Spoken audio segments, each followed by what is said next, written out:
The Introduction. Nature, the art whereby God hath made and governs the world, is by the art of man, as in many other things, so in this also imitated, that it can make an artificial animal. For seeing life is but a motion of limbs, the beginning whereof is in some principal part within, why may we not say that all automata, engines that move themselves by springs and wheels as doth a watch, have an artificial life? For what is the heart but a spring, and the nerves but so many strings, and the joints but so many wheels, giving motion to the whole body, such as was intended by the artificer? Art goes yet further, imitating that rational and most excellent work of nature, man. For by art is created that great Leviathan called a Commonwealth or state, in Latin civitas, which is but an artificial man, though of greater stature and strength than the natural, for whose protection and defense it was intended, and in which the sovereignty is an artificial soul, as giving life and motion to the whole body, the magistrates and other officers of judicature and execution artificial joints, reward and punishment, by which fastened to the seat of the sovereignty every joint and member is moved to perform his duty, are the nerves, that do the same in the body natural. The wealth and riches of all the particular members are the strength. Salus populi, the people's safety, its business. Counselors, by whom all things needful for it to know are suggested unto it, are the memory. Equity and laws, and artificial reason and will. Concord, health. Sedition, sickness. And civil war, death. Lastly, the pacts and covenants by which the parts of this body politic were at first made, set together and united, resemble that fiat, or the let us make man, pronounced by God in the creation. To describe the nature of this artificial man, I will consider, first, the matter thereof, and the artificer, both which is man. Secondly, how and by what covenants it is made. What are the rights and just power or authority of a sovereign? And what is it that preserveth and dissolveth it? Thirdly, what is a Christian commonwealth? Lastly, what is the kingdom of darkness?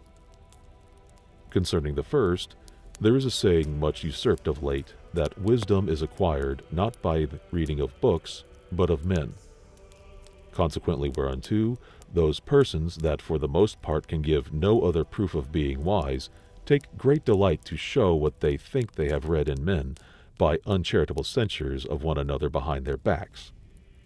But there is another saying not of late understood, by which they might learn truly to read one another, if they would take the pains, and that is, nos tepisum, read thyself, which was not meant, as it is now used, to countenance either the barbarous state of men in power towards their inferiors, or to encourage men of low degree to a saucy behavior toward their betters, but to teach us that for the similitude of the thoughts and passions of one man to the thoughts and passions of another, whosoever looketh into himself and considereth what he doth, when he does think, opine, reason, hope, fear, etc., and upon what grounds, he shall thereby read and know what are the thoughts and passions of all other men upon the like occasions. I say the similitude of passions, which are the same in all men, desire, fear, hope, etc., not the similitude or the objects of the passions, which are the things desired, feared, hoped, etc. For these the constitution individual and particular education do so vary, and they are so easy to be kept from our knowledge, that the characters of man's heart, blotted and confounded as they are, with dissembling, lying, counterfeiting, and erroneous doctrines, are legible only to him that searcheth hearts. And though by men's actions we do discover their designs sometimes, yet to do it without comparing them with our own, and distinguishing all circumstances by which the case may come to be altered, is to decipher without a key, and be for the most part deceived by too much trust, or by too much diffidence, as he that reads is himself a good or evil man.